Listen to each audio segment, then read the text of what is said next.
Can I give you a few more words on the subject of L. Ron Hubbard believing his own BS and see what you think about this? So back in the early days of Dianetics, and when you look at the letters he wrote to the publisher of Astounding Science Fiction, building the hype on all this, and when you look at the early commercial success of Dianetics and the research foundations and all the, like it was a huge moneymaker in the early days before it all went bust, and then he had to create Scientology. It definitely seemed like L. Ron Hubbard thought Dianetics could replace psychoanalysis or psychotherapy. It definitely seemed that way. I mean, he went so far as to offer it to the APA and the AMA, and then he was rejected, and everything rolled forward from there. Yeah. And then when you're studying Scientology and you're listening to thousands of hours of L. Ron Hubbard detailing meticulous auditing procedures. And I'm not exaggerating when I say tens of thousands of pages about the proper administration of an auditing session and the various auditing grades and levels. And you go, it is impossible to go through all that and come out the other end thinking that this guy did not believe his own bullshit. And, but what I'm just, when I say impossible, I just mean, it might be possible from someone exterior to it to be able to see how it's true, but personally going through it, it's almost impossible. But what I really want, the story I really wanted to tell, and stop me if you've heard this story, is, for those last years of L. Ron Hubbard's life where he was in seclusion, there was only a handful of people with him ever. One of those guys is a man by the name of Sarge, who was kind of like groundskeeper, caretaker, handyman for everything. L. Ron Hubbard in his later years was obsessed with getting rid of his body thetans, and that he had never succeeded in getting rid of all of his body thetans. Now, on the upper confidential Scientology levels, as you probably know, you learn about these, what L. Ron Hubbard calls body thetans, alien, kind of like half-dead, sick, diseased alien souls that were brought to Earth, blown up in the volcanoes with the hydrogen bombs. They've been blowing in the winds ever since, and they attach to us by the tens of thousands, and everything that's wrong with them is projected onto us, and it becomes what's wrong with us. And the upper Scientology levels on OT3, you start telepathically getting rid of your body thetans. On OT4 and 5, more telepathically getting rid of your body thetans. OT6 is a course where you learn on OT7 to get rid of the rest of your body thetans. And OT7 is supposed to be the last level that involves getting rid of body thetans. OT8 involves going through all of your past life recalls and figuring out which one of those recalls were really yours and which one of them belonged to your body thetans. As you know, OT8 is the highest Scientology level. Every level above that is not supposed to be about getting rid of body thetans. And L. Ron Hubbard finished. Okay, so but then in the last years of his life, he was so obsessed with continuing to have to get rid of body thetans that, according to Sarge, L. Ron Hubbard asked Sarge to build a high voltage version of the E-meter that L. Ron Hubbard could use the shock to blast off all the body thetans from his body and kill his body so that he could permanently exteriorize from his body free of the body thetans. Now, if that doesn't scream, I believe my own bullshit, I don't know what to Aaron, let's look at it from the perspective of Occam's razor, a scientific principle that the most obvious explanation is usually correct. Okay. So L. Ron Hubbard, what is he? He's a science fiction writer. So the myth, the story that animates Scientology about Xenu and intergalactic federations and beings and all of this, it reads like science fiction, which is what L. Ron Hubbard was. He was a science fiction writer. So I find it hard to believe that the most obvious explanation isn't true. He wrote a science fiction story that becomes the creation myth of Scientology. And he knew that he was making it up.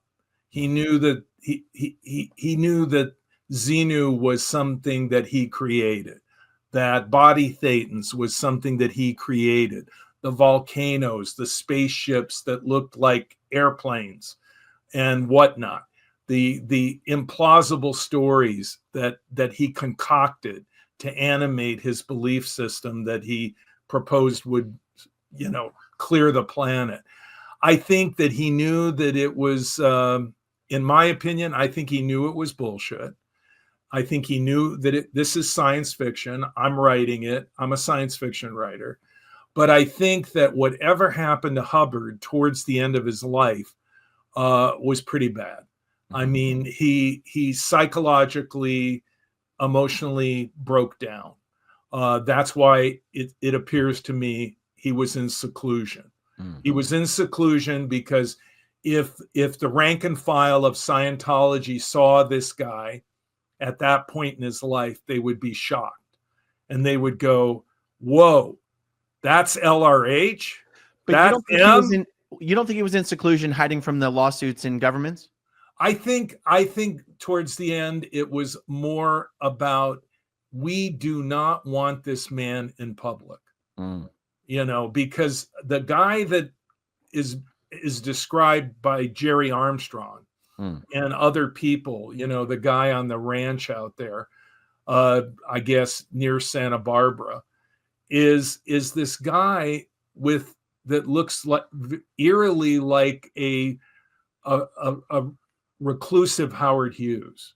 I think the photo you're talking about is the one where he was hiding out in the Bronx for about 6 months, and he had the long hair and the suspenders. No, but I mean, towards the end, he's ranting, he's running around, carrying on. He has these what appear to be paranoid delusions, right? And so you want to, and of course, what is at the core of these paranoid delusions is his religion that he created. So, ironically, he is terrorized by the religion that he created. Yeah. So he's afraid of body thetans. He wants to get rid of them because this is what he's written about and preached for so long. And it becomes this becomes the demons that are pursuing him at the end. Right. It's almost poetic. Well, it sounds like we're almost saying the same thing, because because I guess what I'm speculating about is whether his mental state deteriorated to a point where he basically started to believe what had been his fiction. I think that is a fair assessment, in my opinion. And the overarching question is, if Scientology is the ultimate technology of the human mind, and L. Ron Hubbard is its ultimate practitioner and an all-knowing creator, why did it fail Hubbard? Right. Why does he end up on meds? Why does he end up in the coroner's report having medications in his bloodstream? Why is he in seclusion? Why is he ranting about body thetans and seems to be having paranoid delusions? If Scientology is the cure-all that is being claimed, why couldn't it medicate his mind? Why couldn't that be the solution that would take away his mental anguish, his pain at the end? And the fact that it didn't or couldn't, what is that? What does that tell us? Yeah. I mean, I think that, it's very ironic that he would be so terrified of body thetans in the end. It's like he was overwhelmed by his belief system that I think he knew that he manufactured it. Mm-hmm. I find it very difficult to believe that a science fiction writer whose stock and trade was writing, this pulp fiction, science fiction, that this was not concocted by him as the ultimate science fiction story that he would use to animate this thing called Scientology. I mean, when you reach OT3, for those people that don't know, when you reach OT3, that's when the story is shared and you find out about Xenu and the body thetans and everything. And I think that's because Hubbard knew that it was not true.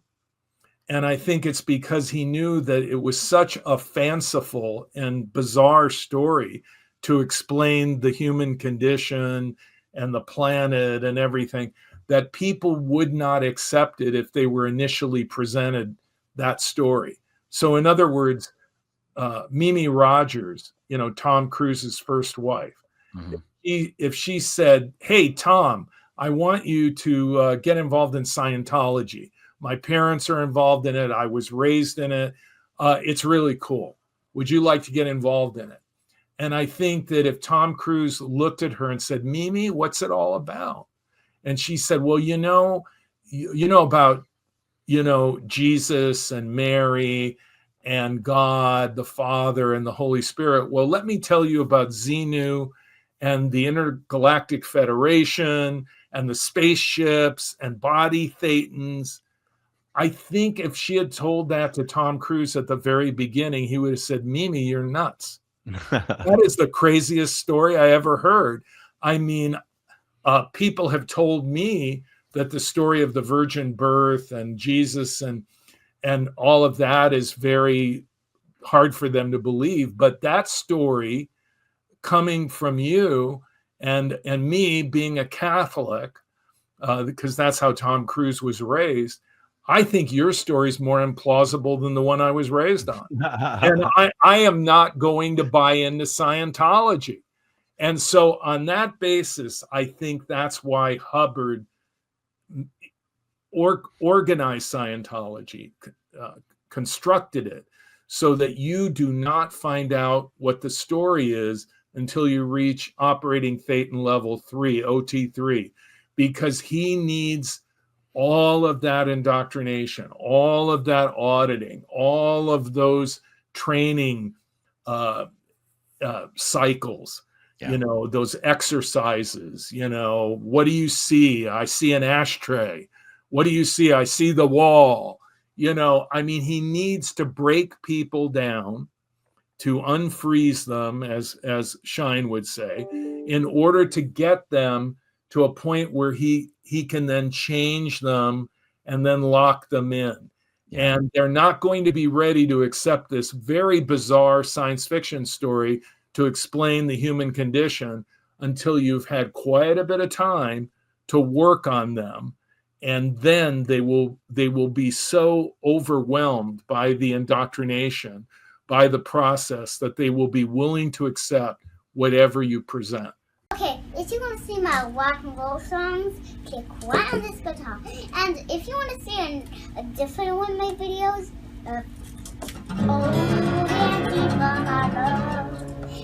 then you could click right inside here. If you have subscribed or not, subscribe right